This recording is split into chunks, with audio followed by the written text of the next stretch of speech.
This episode of Accelerate is brought to you in part by Discover.org. Looking to close 4 times as many deals in half the time? Discover.org's industry-leading, human-verified sales intelligence gives you all of the data and insights like direct dials, org charts, planned projects, verified emails, and executive moves you need to stop wasting time on research and spend more time talking to the right decision-maker with the right message at the right time. Their team of 250-plus sales researchers do all the work so that you don't have to. 2,500 companies are already using Discover.org to win more deals. So check them out at www.discoverorg.com. That's www.discoverorg.com.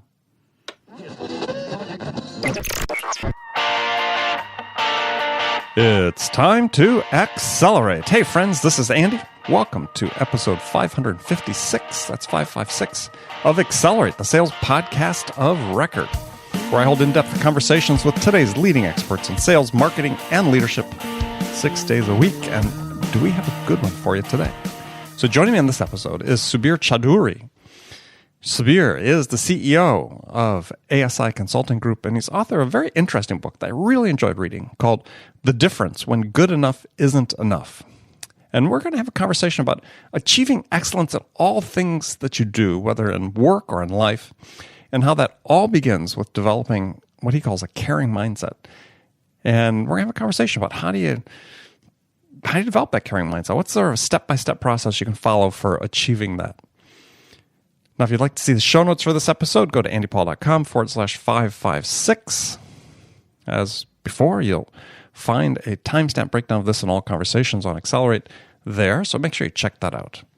Now, in case you missed it at the beginning of the show, this episode is brought to you by our partner, Discover.org.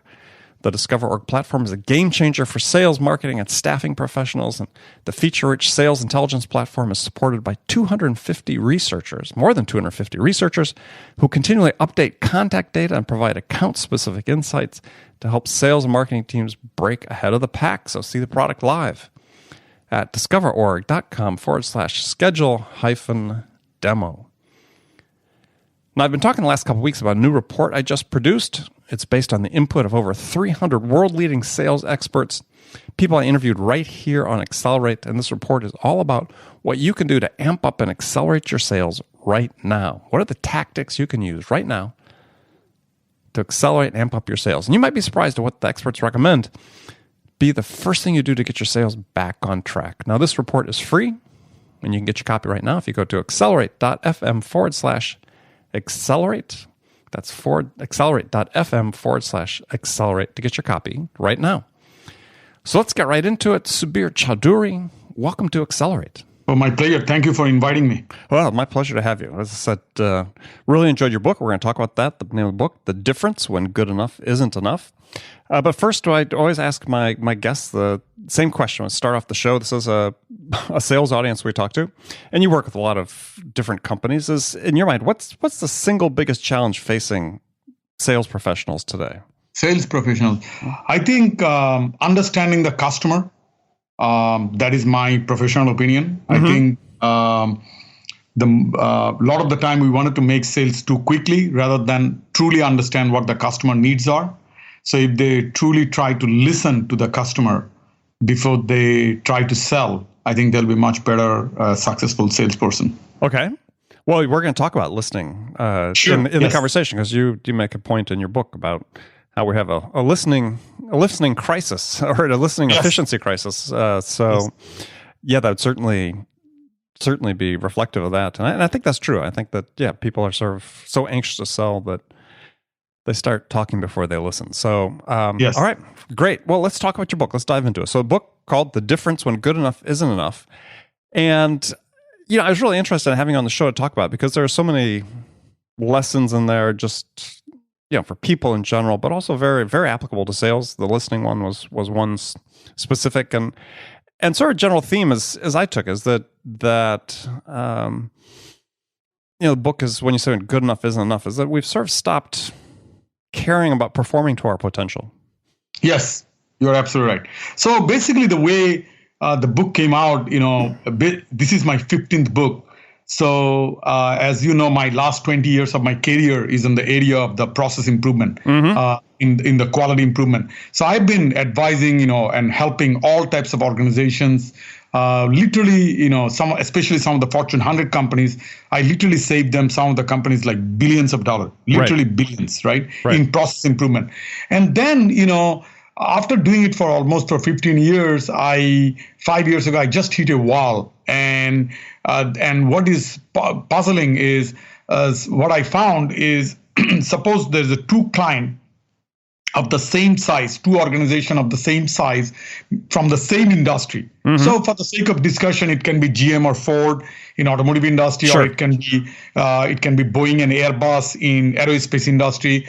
But what I found is one client is receiving 10x return, another client is receiving 100x return.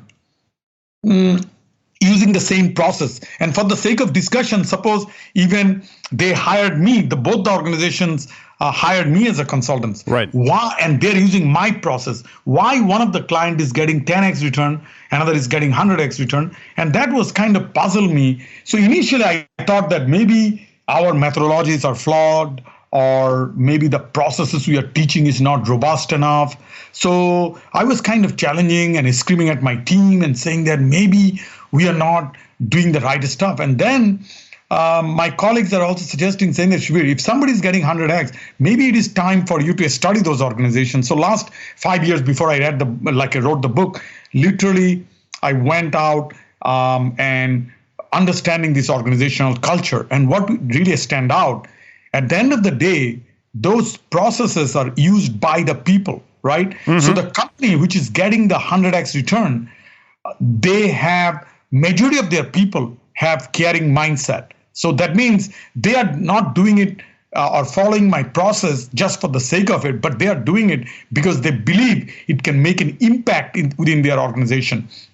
The other company which is getting the 10x return, they are just doing it because their boss told them to do, their heart is not there.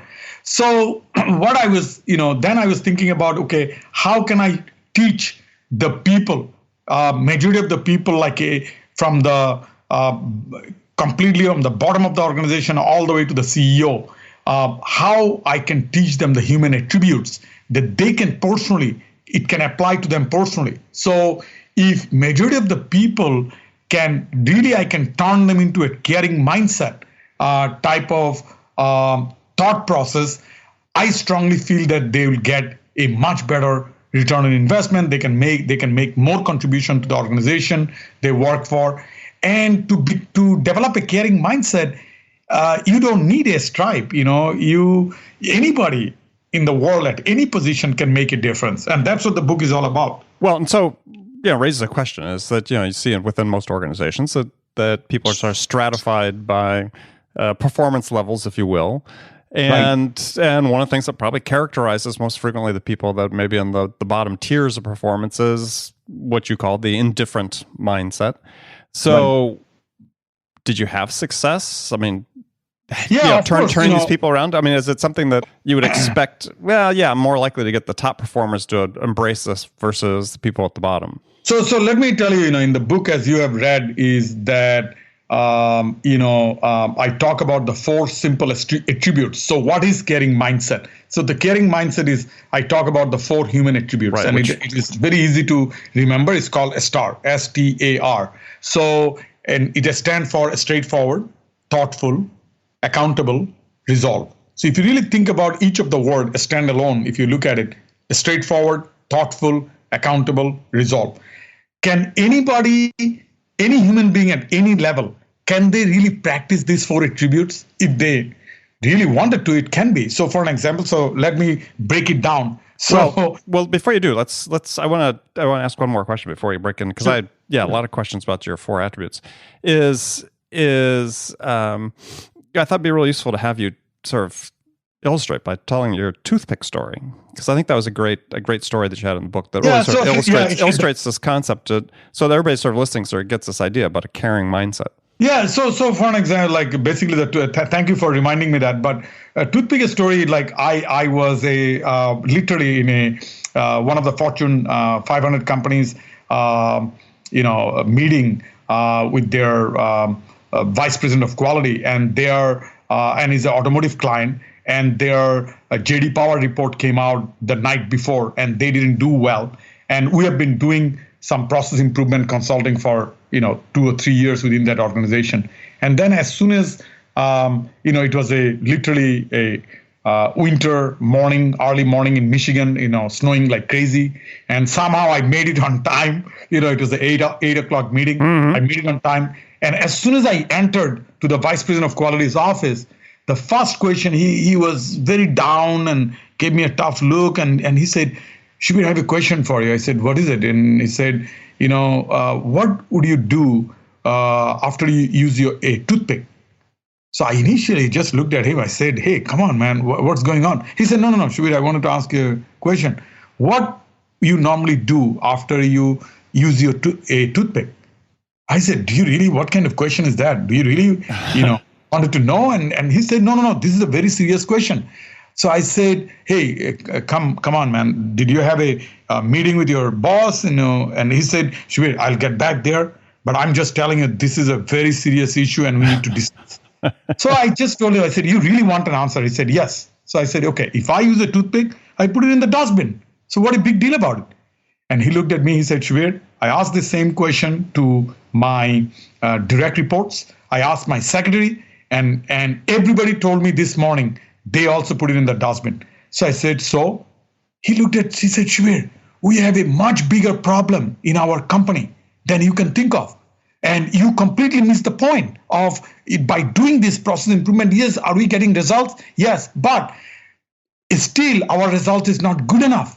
So I said, "So what happened?" And he said, "Subir, our JD Power report came out today morning at 6 a.m. in the morning. I had a meeting with my boss, and when I'm coming out, and forget about the meeting discussion, when I'm coming out, I found a used toothpick on the floor." So I said, "So what did you do?" And he said, "Of course, I picked it up and threw it in the dustbin." So I said, so what's your point?" He said, "My point is, if somebody, irrespective of their position, can throw a used toothpick on the floor just within 20 feet outside of my boss's office, the CEO's office, right? Office, then maybe we may be able to find thousands of toothpicks in all of our organization. Now I know that it's not about is the people's mindset. So unless we change the mindset of the people, that any small matter counts, they deeply care, irrespective of how much you teach your process, you will fail. And that was a big, profound moment for me, and not only for me, plus for him.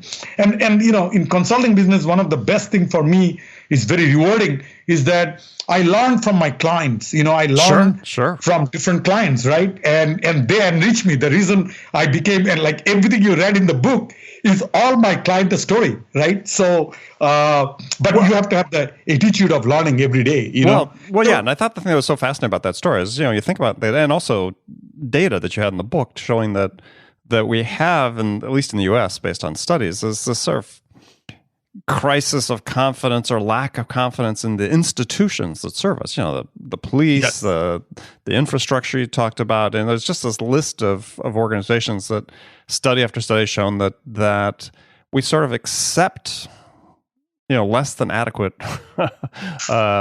service, if you will. And we accept an indifferent mindset on the part of the people providing that service. Yeah. In the book, I talked about that, Gallup poll. I talked about the only 56% of the Americans reported a great deal or quite a lot of confidence in the police department. Only 39% reported the great deal or quite a lot of confidence on the medical system, right? And medical system, it might be going down and down. And public school systems is only 30%. Television news is 21%. And maybe television news might be even less than 21 now. And about the Congress, that it is as low as 6%. Think about it. Yeah. So the question I had, what's coming from that is, and I was thinking about it in the context of recent stories about United Airlines, it's like, why do we accept it? Why does anybody still fly United, right? I mean, given that. So, I mean, I'm interested in your opinion. Why do we accept this indifferent mindset? Yeah, I think my feeling is that I kind of feel that, people kind of feel that it is okay, they'll be fine, and kind of accepting it. Nobody is protesting it or nobody is talking about it. I think it is a leadership crisis in all level, So, and plus, everything, and that is one of the reason I think as a nation, America is paying the price. Like think about 20 years ago when I came in this country, 1991 is almost 25 years. But when I came in this country at that time versus today, I think in all facet of life, American political leadership specifically lost a lot of respect around the world, right? And I think as we can all day long point finger to others, but my intent with this book that if every individual at any profession feel that no, responsibility starts with me, what can I do? I don't want to talk about what somebody else can do. My intent of this book is try to teach the people, hey, what can I do? So every single day when I wake up, I feel what is the one thing I can do to another human being, something good, So it can be even a simple thank you. It can be even putting my hand to somebody saying that, hey, is there anything I can do for you? So it could that be type of gesture, that kind of gesture, it makes a big difference. Well, it could be as simple as picking up a toothpick. Yes, it can be. It starts somewhere, right? So yes, absolutely. All right, so let's jump down to your STAR acronym, which is the 4 facets of the caring mindset. The first one, the S, is straightforward. Yeah, straightforward is even the word itself is defined what the straightforward means. Basically, what I'm finding is that we are, especially in the social media era we are living in, that we try to pretend and doing a lot of the ourselves. We are portraying ourselves outside world that how great we are or how good we are, and a lot of the time is becoming too much of good we are portraying, but under the surface of that goodness, there's a lot of bad things, and we are not surfacing it. So even in an organization, a lot of the time I find even either the senior leadership or middle managers, they are not as straightforward to each other. So a lot of the problem happen is because of not being as straightforward. So why that happened, and the reason the dishonest, I believe the opposite of the straightforward is the kind of the being the dishonest or deceitful or lying, right? Mm-hmm. So and the reason this happened, I believe, is a two reason I talked about, because of the fear or being afraid of their bosses or whatever, and another issue is the pride. A lot of the time our ego, because we wanted to show off. So there is a fantastic quote by Randy Pausch, the author of The Last Lecture. Is a book called, and he died at the age of 52. Mm-hmm. He is a Carnegie Mellon professor, wrote a book called The Last Lecture. And his quote is, it is interesting the secrets you decide to reveal at the end of your life. And so that means, and I talked about in the book a story about a Nick, one of my clients. He's a kind of a vice, when I met Nick first time, at that time, he's a kind of a middle manager position. And I've seen over the, 10-year period, he all the way, reached to the position of the chief purchasing officer. And he got to the position at any cost and at the human cost. So a lot of the people used to work for him. He took all the credit of their work and blocked them to present it in front of their bosses. And if anybody protested, he fired them. And a lot of the people, a lot of the talented people even left the organization. And then suddenly one day, at the age of like 51, 52, he got diagnosed with a deadly cancer. And doctor told him that you have only 2 weeks to live. And that was the time he called me and said, Subir, can you teach me how to earn forgiveness? And I was so puzzled by that. I said, this is a prideful guy. Right. And I was so shocked by that. So I asked him, I said, what do you mean by that? He said, Subir, doctor gave me only 2 weeks to live. I'm done. And my whole career is built in based on this, based on taking advantage of the other people and everything. Now, I don't want to die like that. I wanted to get I wanted to earn their forgiveness. And I was so moved by that. So I kind of told him, I said, look, I don't need to teach you forgiveness. I said, only thing you can do, you reach out to those people you think you did something wrong all your career. You reach out to them and you just tell them, be yourself, be straightforward to them. Tell them that you did a mistake for last 10 years or 20 years of your career and you regret, you are sincerely regretful about it, and just tell them that, hey, can I earn your forgiveness, because I'll be only living for 2 more weeks. He said, do you really think that they will take my call? Do you think that they will be, and ultimately he survived for 6 more months. But what is the amazing part is those 6 months of his life, what I've seen him, that what he did, I really wonder if he lived the same type of life, an honest and a straightforward life, like last 30 years of his life, he might have been contributed much more to his organization, right? Because in his funeral, all those people, not only they forgave him, they came, they cried, and they talked about him, his sincerity for last 6 months of his life, right? Yeah, what? So, and that's what I'm trying to promote in this book, is about that, why not lead a straightforward life? Be honest. And like Cornell University did a study, white collar crime, not blue collar, white collar crime estimated cost the United States $300 billion annually. So I was gonna say, I think that the key takeaway I had from that part of the book about being straightforward is because a lot of times you have people that to sort of take this pride in being brutally honest in a way that's not very constructive. And what they're missing and what you bring out, which I think is really the key part, is before you can be straightforward, before you can be honest with others, you have to be honest with yourself, much as Nick and the story starts with. So that's really the baseline, is you have to be incredibly pragmatic, honest, just look yourself in the mirror and make sure you're being honest with yourself. And that then can open the door to you being straightforward in a meaningful way with people. So that was the S. The T is being thoughtful, and as you talk about really being attentive to others. And this sort of gets into what we sort of talked about before, is we were talking about the listening, because you said, 2 steps to becoming a thoughtful and attentive is one is listening to others. And you're just talking about studies that show that the average person only listens with 25% efficiency. And that's pretty amazing.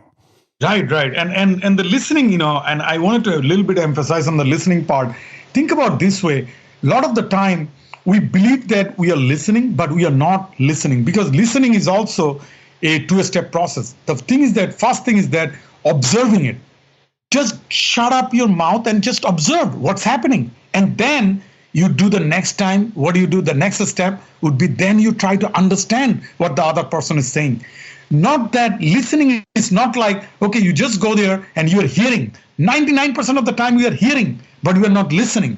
What I'm talking about, unless you truly listen, you may not develop the thoughtfulness. So, to become thoughtful, you have to listen. And then the next step is that then you can show the empathy.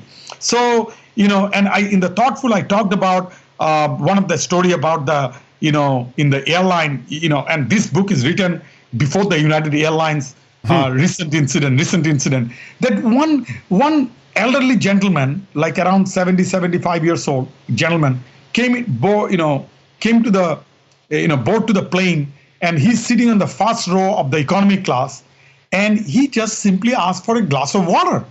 And the flight attendant literally declined, saying that, hey, flight didn't take off. We normally don't serve a glass of like any drinks before the flight takes off. And he again requested, ma'am, I'm very thirsty. I have to walk, so many blocks to come here. I'm just looking for a glass of water, no other drink, no soft drink, nothing. And she again gave him a look. And then ultimately, a young man sitting in the business class, he literally went inside, poured a glass of water, and gave it to the elderly gentleman. Now the point is, and the whole business class cabin continuously talk about this whole incident about how bad the airline service is and everything. Now, think about that part. Do you think that flight attendant serving a glass of water should have been fired? No. Answer is no. But I felt that responsibility, as you mentioned, that self-respect, the self-value is so important. See, the most of the time, I think, is a kind of little bit like a philosophical, but it's very important that, to develop that searching your own self, respect and the self understanding that part, and analyzing your own self. What is your own weakness? What can you do to another human being? If that type of mindset doesn't come in, my intent to teach about thoughtfulness is not about making every reader to become Mother Teresa. That is not my intent. My intent is basically just doing the basic thing, as a human being. Just if you see some trash in front of your neighbor and your neighbor is traveling, and you just try to go there and try to help it out, say that, okay, I know he's traveling, nobody's in the home, and now, some trash is there. Okay, if there's anything I can do for him, what is wrong with that? Nothing wrong with that. Well, right? This is a simple thing. The thing that's interesting about your story about the airline was that, and I think this was the point you were getting at with that, was that it took so long for just one person to make that offer in business class as opposed to multiple people having made the offer to help the gentleman. Yes, in fact, I blame myself. I even blame myself why I did not immediately take that action, what that young man did. You know what I'm saying? Like, why he took the fastest step to go there and pour the glass of water, and all of us are kind of observing. And that was a big lesson for me, saying that no. So going forward, if I do that, I need to make maybe more thoughtful and take some more action. And that is one of the reasons that I took that action, that without even knowing it, in the street of Calcutta, that when I saw a young boy is trying to search for food in the gutter, and then I literally, and I stopped and get out of the cab and took him to a, it's much more like we call it as a sweet shop, but it's much more like a fast food restaurant type. We went there and just literally told him, hey, whatever the food you want, you just, I just bought that, and then I left the place. But the point is that a lot of the time, if we have that intent of observing what's happening surrounding us, we can find so many ways to contribute. Each of us, irrespective of what's our position. It can be a CEO, it can be a assembly line worker on a manufacturing facilities. It can be any level, can make a difference. All right. So we've been to thoughtfulness. We start with being straightforward, being thoughtful. Then the A of the star. The accountability. Accountability is all about the taking personal responsibility. And Mother Teresa had a phenomenal quote. I in fact mentioned in the book. It's called the "Don't wait for leaders, do it alone." If you see a problem, if you think that, a lot of the time I see the point fingering when there's a problem happen. Nobody thinks that, hey, this is the same organization I work for. What can I do? Is there anything I can do? Can I take the personal responsibility? So I even gave an example of a 13-year-old girl. Think about the 13-year-old girl in, Trisha Prabhu from Chicago. And she read an article that in a paper, it says that it angered her because a 11-year-old Florida girl was bullied by the classmate and then committed suicide. As soon as she read it, she felt enough is enough. I'm seeing all this thing, and do you know what? No adult can help me. I wanted to solve this problem myself. So it is in 2013, and she was 13-year-old, and then she came up with a app. It's called the Rethink. The app is named called the Rethink. And what her research have done after her research, she found out almost 80 to 90% of the time, adolescents make the decision instantly without even thinking about it. That right. What is the and that. So what the Rethink does, if you have the Rethink, when you are typing a bad message, it automatically tells you that within social media, it will pop up in your screen. It will say, are you sure you wanted to post this message? It might hurt somebody's feeling. Immediately they stop. So guess what? After the Rethink app is introduced, 93% of the adolescents who used the app decided not to post the hurtful message after they had an opportunity to rethink. So think about it. Think about Trisha's story. Because she saw a problem, she didn't think about saying that, I had enough of, seeing the bullying on my own. Mm-hmm. What can I do? And at the age of 13, she came up with this. Yeah, it's amazing. Amazing story when you think about it. So I think the accountability is I was reading it, which to me I think is really the key. Is the accountability is really about inspiring others, right? I mean, do your actions inspire others? I mean, if you're in sales, do your actions inspire your customers to want to do business with you? Exactly. And I even talked about the five things maybe your readers, like your listener, can enjoy. Basically, to take an accountability, the number one thing is being aware that something needs to be done, right? Mm-hmm. Then the second point is taking the personal responsibility that, okay, it is my responsibility, not somebody else's responsibility. Then the third point is then making a choice or decision to act. A lot of the time, we take the responsibility and we don't take that action. And that is the time, the accountability stops, and then the fourth point is thinking deeply about the potential consequence of that choice, either positive or negative. If you act on it, before you take the action, you have to think about what is the positive impact or negative impact can have based on my work. Right. And then the last thing would be, anytime you try to make an accountability on anything you do, always try to have some high expectation. What I kind of feel that even in the sales part, a lot of the time, like even as being a consultant, that I'm continuously selling to my client, even my service, right? Mm-hmm. But when I'm selling to my service, I show the client bigger vision. I show the client even that their own pain, and which they cannot even think of, right? So a lot of the time, when my client hire me saying that, okay, can you save me, $250 million in 6 months time frame, I just looked at them. I said, okay, suppose I save you, but the first question would be, how much waste do you have? Is it the $250 million you wanted to really save because it will impact your bonuses because you're the CEO? Or objective is, should be the way I'm running the business that it's not good. I already bleeding this much. How you can help me that in this, Mm-hmm. I said, position like that way, you will be in a much better shape. And then show them their, horizon to become much bigger. Then they think deeper and to come up with saying that, you know what, you're right. Maybe you can, we can do much bigger than 250 million. So some of these clients end up with getting a $800 million saving instead of a 250 million because they targeted their process rather than just some low-hanging fruit. You know what I'm saying? Yeah. Yeah. Well, that sort of leads into the last point then, which is the R, which is to have resolve. And you have to have, to the situation you just talked about, you have to have determination and perseverance to meet the challenge. Let's say that last client you gave the example of. I talked about my own personal story when I came to the United States in 1991. As soon as I landed and one of my professor made me a promise that if I come 2 weeks early, he will give me the graduate assistantship that will pay for my education. And based on the trust, I came 3 weeks early instead of 2 weeks early. As soon as I walked into his office, he said, unfortunately, it's given to another student. I'm sorry. I said, sorry, you cannot do that. I don't have any money to register, nothing, right? Right.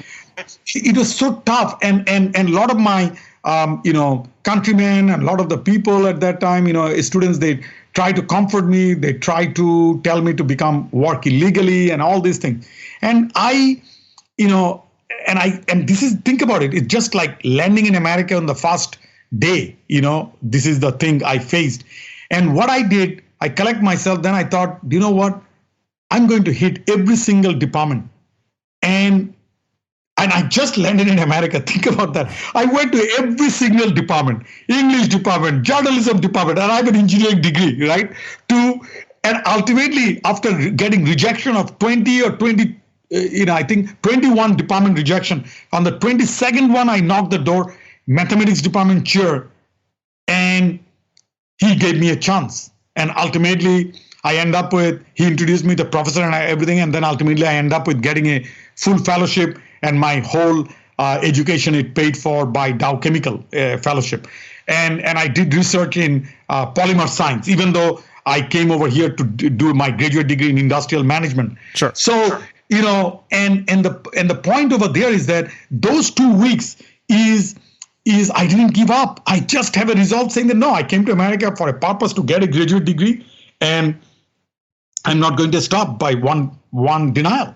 And I didn't give up. So, and I kind of gave as a personal stories, but every single book I've written, there's a lot of rejections. And even from that, I take that as an exception. You know what I'm saying? Like, I didn't take that, so if you have that, once you have the resolve that you wanted to achieve, whatever you wanted to achieve, it can be achievable. Excellent. Good. Well, Subir, we're out of time, unfortunately. I'd love to keep on talking, but tell folks how they can find out more about you, what you do, your books, and connect with you. Right. My books are readily available in Amazon or or also even if you Google my name, Subir Chowdhury, or if you go to subirchowdhury.com, you have my email address and everything. And it is basically my Twitter account is @SubirChowdhury. You can tweet me or you can connect me with the LinkedIn or any of the social media. I'm very present. Plus, my book is pretty much available in all bookstores as well as in Amazon. And the book recently made it to the USA Today bestseller list, as well as it also became the national bestseller in India as well. Excellent. So it was doing very good. So and any listener listening to your show that can reach me out by simple email or tweet, I'm readily available. Excellent. Okay. Yeah, and you can find contact information that Subir just gave. We'll have on the show notes page for the website so you can double check there. So Subir, thank you very much for joining me. My pleasure. Thank you so much for hosting me. And friends, thank you very much for spending this time with us today. Remember, join us again tomorrow for another fantastic episode of Accelerate.